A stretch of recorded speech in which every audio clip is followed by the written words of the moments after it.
ഞാനൊരു സാൽമൺ കറി വെക്കാൻ പോവാണേ. കോട്ടയം രീതിയിലാണേ. കോട്ടയം രീതിയിലല്ല, കോട്ടയം പ്ലസ് റാന്നി രീതി. എൻ്റെ അമ്മ ഒരു റാന്നിക്കാരിയായിരുന്നു. അത് കാരണം റാന്നി അമ്മ വെച്ച് പഠിപ്പിച്ച സ്റ്റൈലാണിത്. ഓക്കെ, ഈ ഫിഷിൻ്റെ മെയിൻ വെറൈറ്റിയാണ് കുടംപുള്ളി. ഇങ്ങനെ തിളപ്പിച്ച വെള്ളം ഉണ്ടാക്കി വെക്കുക. എന്നിട്ട് ഞാൻ കാണിച്ചു തരാം എങ്ങനെയാണ് ചെയ്യേണ്ടതെന്ന്. ഇതിന് കുക്ക് ചെയ്യുന്നത് വെർജിൻ കോക്കനട്ട് ഓയിലാണ് കേട്ടോ. ഇതിൻ്റെ കോക്കനട്ട് ഓയിലാണ് ബെസ്റ്റ് ഈ ഫിഷ് കറിക്ക് വെക്കാനായിട്ട്. ആദ്യമായിട്ട് ഞാൻ കോക്കനട്ട് ഓയിൽ ഒഴിച്ചു. ആ കൂട്ടത്തിൽ ഇച്ചിരി കടുക്, അതൊക്കെ നമ്മുടെ ആവശ്യാനുസരണമാണ് നമ്മളെപ്പോഴും കടുക് ഉപയോഗിക്കുന്നത്. കടുക് നന്നായിട്ട് പൊട്ടണം, എന്നിട്ടേ ഉള്ളൂ നെക്സ്റ്റ്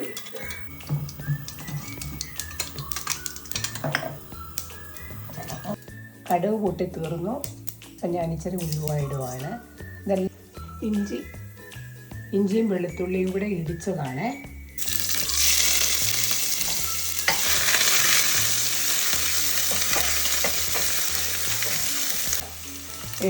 ഇനി ഇച്ചിരി സവോള ഇടുവാണ്.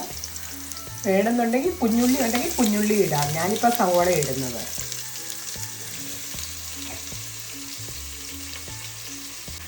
ഇഷ്ടമനുസരിച്ച് ഇച്ചിരി ഉപ്പ് ആവശ്യത്തിന്. കണക്കിന് ഞാൻ എപ്പോഴും നന്നായിട്ട് ഇത് ഉള്ളി വഴറ്റും. എന്നാലും ഉള്ളി മീൻകറിക്ക് ടേസ്റ്റ് ഉണ്ടാകത്തുള്ളൂ.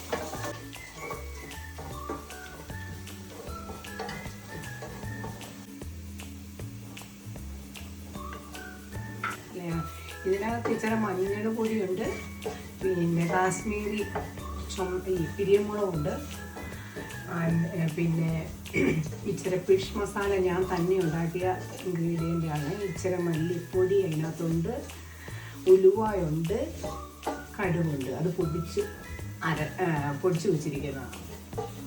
അതുകൂടി ഇട്ടായിരുന്നു.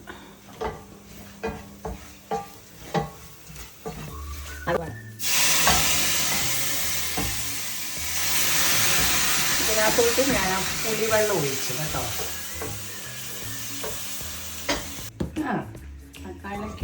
തക്കാളിക്ക് ഇട്ടു. അതിനകത്ത് ഒരു 2 തക്കാളിക്ക, ചെറിയ തക്കാളിക്ക ഇട്ടിരിക്കുന്നു. ആവശ്യത്തിന് പുളി ഇട്ടിട്ടുണ്ട്.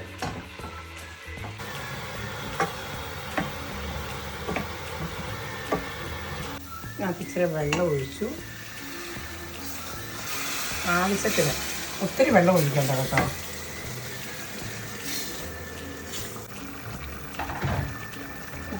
ഉണ്ടാക്കി വെച്ചിരിക്കുന്ന മീൻ ഇതിനകത്തോട്ട് ചേർക്കുക കേട്ടോ കൂട്ടുകാരെ, കേട്ടോ. സാൽമന് ഇതിനകത്തോട്ട് ചേർക്കുക.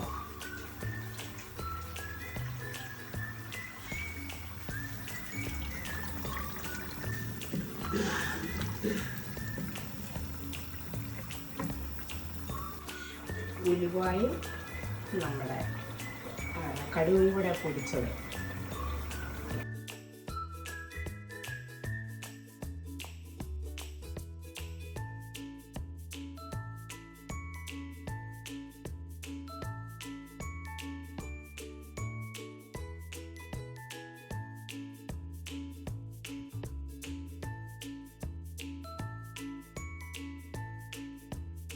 Yeah, my curry is ready.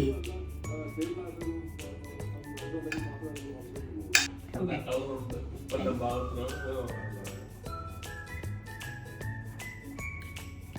Oh, yummy.